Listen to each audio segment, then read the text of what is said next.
information. Dr. Ibrahim Al-Ghazawi, Professor of International Relations, thank you very much for joining us. Thank you. Well, I thank you very much, ladies and gentlemen, for following me in this segment as we discuss the Egyptian-Libyan relations. My name is Amal Mukhtar. I leave you with the rest of the segments of the breakfast show with my colleague Nermeen Abdurrahman.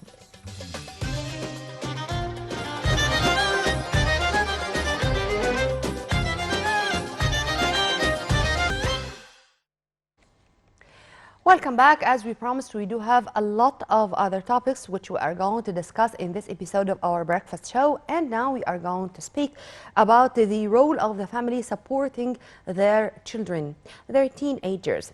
In every age category, there is a homework which should be done for the best interest of our sons and daughters. And to shed more light on this, we are very much delighted to have with us via phone Mrs.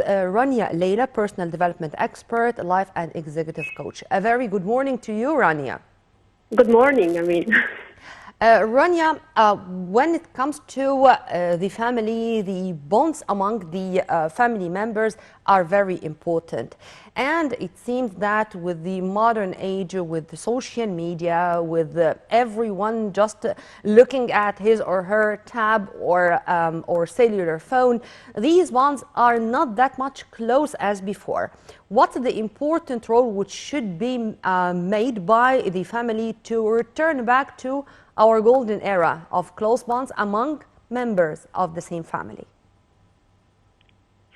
Families play a great role in child's life because the family is the child's first teacher, best teacher, first reference, first experience towards the world. And if we want to make powerful, lofty, profound child internally and externally, we have to pay close attention, particular attention to the foundation. Mm-hmm. I know that, yes, we have this life is full of difficulties and challenges we are all facing as parents in this era. Yeah. And to make or to try to solve this equation, to solve this situation, we need to pay close attention to the child and in a very early age, in his very early age, because it happens physically, emotionally, socially, and intellectually. And I always prefer to refer to the development of a child. If we just take a step back and we talk about the development of a child, we need to make like a foundation, a strong, lofty, profound foundation. I always prefer to refer it like a building with some floors. So you can build the floors until you have this basics, this great, powerful foundation. And I mean here by the foundation is how to implant in the soul and mind of your child, how to love himself, how to respect himself, how to focus on not belittle himself, how to increase his self-esteem, how to increase his toughness of mindset. It's like the foundation. We can't just teach him or start with teach him values or teach him security or teach him beliefs and values, great beliefs and values, until we just implant with his soul and mind these things. It's the first things first. And then we will come up with the first floor. Implant some great values in him. As you just now love yourself, love people. Now you help yourself, help people around you.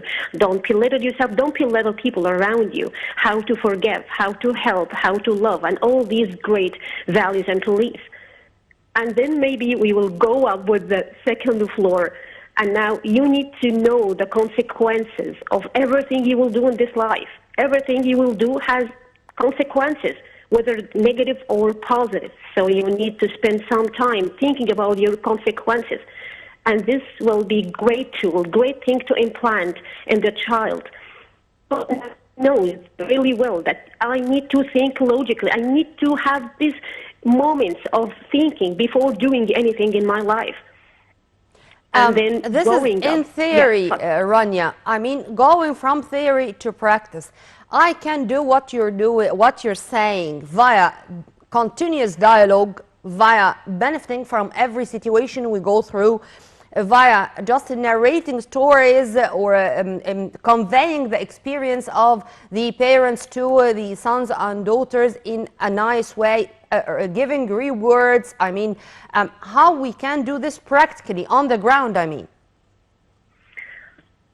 It's a very good question, But seriously or honestly to talk to you, it's all about theories. It's the first place, because he needs to believe this and believe this from you.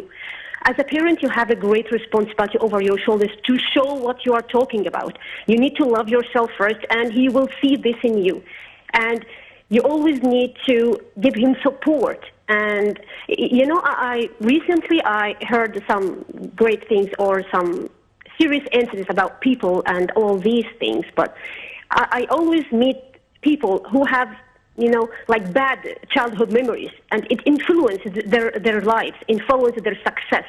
And it all starts from a very early age. Yes, it's all about talking. I always implant this thing, make like some affirmation, this thing, and then I will deal with them in the same way. I trust you. I need your support. Now I will support you. I need your support. This will increase the self-esteem of a child, because they just watch you. They're like a sponge, you know, that soak everything around them, from actions before than words. It's just word or gives them this talking, and then the same exact time we are doing the same thing, they will know that it's real. It will be planted into their souls or mind. So And then it's they will through go actions yes. and words. This should be the way to bring up our children in a straight, correct manner. Through words and acts both together. Not to resort to actions without words or emotions, or vice versa. Well, this is a big topic, and inshallah we are going to have you in more episodes to speak about this and in detail. We were very much delighted to have with us via phone Rania, Lelah, personal development expert, life and executive coach. Have a very good morning. Right after the short break, we are going to turn back with more, so stay tuned.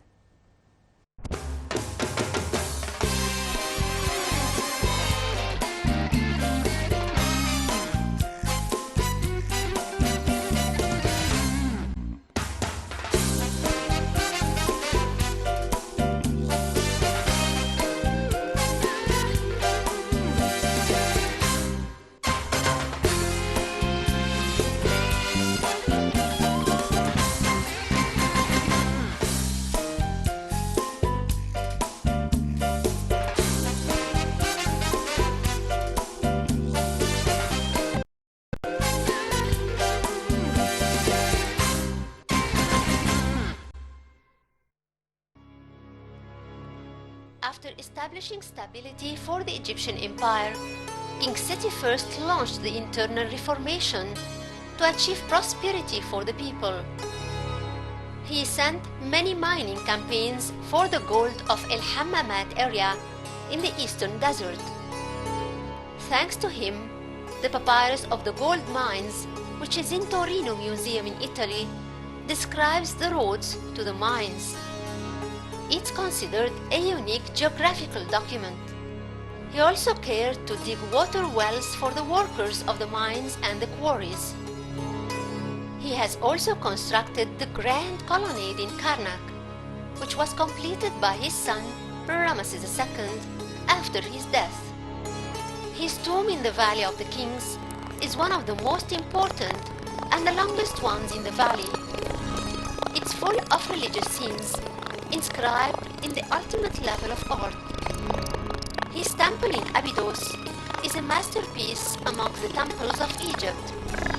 He had already finished the building of the main hall of the temple before his successor Ramesses II completed and finished up the temple. His temple in Gorna set an example to memorial temples in western Thebes. And although he built it for his father King Ramesses I, yet he and his sons' names were commemorated there as well.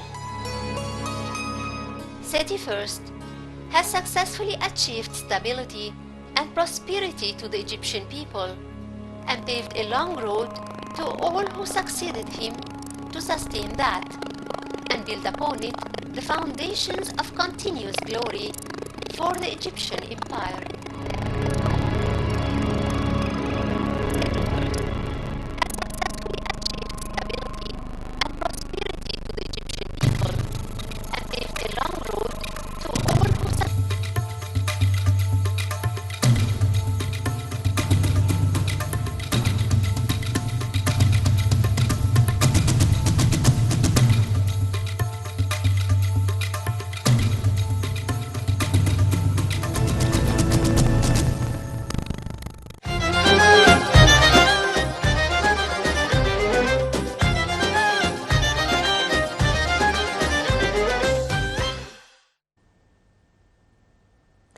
Welcome back, and with our final segment of this episode, it's about Boto. Boto is an Egyptian king who lived here thousands of years ago, and we discovered his temple just recently in Kafr Sheikh.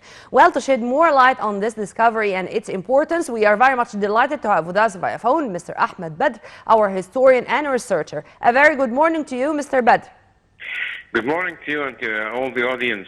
Thank you very much. Would you please, sir, I'd like to know more details about this temple, the temple of King Boto. Well, that was a great discovery in the governorate of Kafr Sheikh. It's one of the discoveries that are away from the usual places, Luxor, Aswan, even Cairo. Upper Egypt, yes. So that means the ancient Egyptians were building all over the country, not just in certain places. So that means we still have more and more and more discoveries to discover and to look for. And hopefully one of these discoveries would be a great discovery and same level as discovering the tomb of King Tut. So that will lead to an Egyptomania as it was back in 1922 and afterwards the discovery of the great king. The discovery of the Boto in Kafr Sheikh, they discovered some of the instruments and things that were used in worshiping the goddess. Religious Hathor. rituals, the tools used in the routine religious rituals. Yes, exactly. Yeah. Exactly, yes. The rituals, so that will give us more ideas about how they were doing the rituals and how they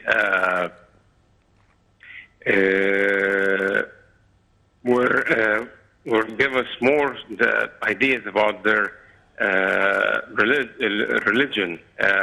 It will complete the puzzle that we are completing with every and each discovery we discover, to give us more idea, to give us more knowledge about the lives of the ancient Egyptians. So by this discovery, we are going to know more about how the Egyptians worshipped the goddess Hathor by analyzing or knowing more about these tools which were used in the rituals, daily or routine rituals for Hathor, true? Yes, exactly. Sir? And Hathor, of course, she is one of the famous goddess of ancient Egypt. She is the wife of Horus, and she is the goddess of motherhood, and she was one of the main goddess of Egypt. So, but sir, as you've kindly mentioned, it's in Kafr al-Sheikh, meaning it's in the delta. But we do have in the Sharqiyya or in San al-Hagar such a treasure. Maybe San al-Hagar is considered the Luxor or Thebes of the delta. Is it connected in a way? San al-Hagar, yes, it is. Well, it's full of places to be discovered, and it was a big city during the era of ancient Egypt. Just, of course, through the years, hundreds and thousands of years, the city was covered by mud, during the annual flood of the Nile. And of course, then the Egyptians themselves started to build over the city, as they did through all Egypt. Most of the Egyptian monuments was covered. Even there are old pictures during the last 19th century. The Sphinx himself was covered by sand. Even great temples like Luxor Temple and Karnak Temple almoalmost half of them were covered with mud. So that gives you an idea about a place like San al-Hajar and how much it was covered